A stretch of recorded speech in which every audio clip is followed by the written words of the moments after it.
Welcome back. CM YS Jaganmohan Reddy Pulivendula చేరుకున్నారు.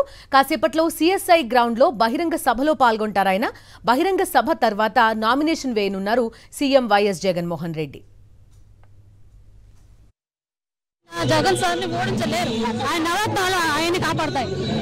ఆయన పోటీ లేదు, గట్టి పోటీ ఎవరు లేనే లేదు. ఏమంటే కుతూహలంతో వస్తారు వాళ్ళు, కానీ ఏమి చేయలేరు, ఏమి చేయలేరు. జగన్ సార్ ఎప్పటికీ సీఎం.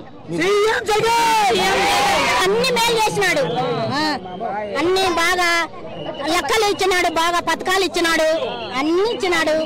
చదువు విద్యాలు ఇచ్చినాడు, అన్నము బాగా ఇచ్చినాడు, పిల్లలకు చదువులు బాగా ఇచ్చినాడు. అన్ని మాకు ఆయనే రావాలని కోరుకుంటున్నాం. చాలా చాలా బాగుంది. ఈసారి కూడా జగన్ సార్ సీఎం రావాలని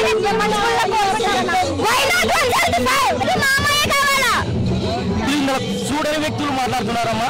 పులిందలకు వచ్చి చూసిపోతే ఆయన ఏం చేసినాడో తెలుస్తుంది. పులిందల్లో స్థానికంగా మాకు తెలుసు, రాష్ట్రానికి తెలుసు. పులిందల్లో ఒక మార్పుగా పులిందల మార్పు మన రాష్ట్రాన్ని చూపించారు ఆయన.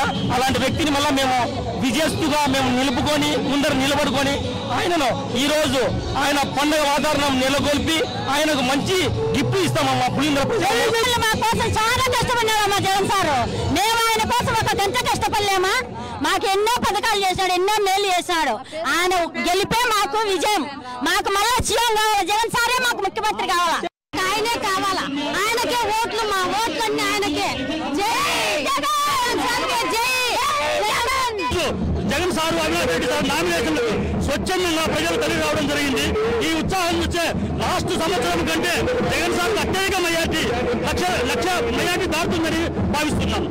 ప్రతి పేదలకు ప్రతి ఇంటికి సంక్షేమ పథకాలు అందినాయి. ప్రతి పేద ప్రజలు ఈ రోజు చాలా ఉత్సాహంగా ఆనందంగా వాళ్ళ కుటుంబ సభ్యులతో ఉన్నారంటే ఈ రోజు జగన్ సారు పుణ్యమని సగౌరవంగా ఒక వైఎస్ఆర్సీపీ కార్యకర్తగా నేను తెలియజేస్తున్నాను. జగన్మోహన్ రెడ్డి కోసం ప్రాణాల కోసమైనా సిద్ధం, ప్రాణాలు ఇచ్చేకైనా సిద్ధం. జై జగన్.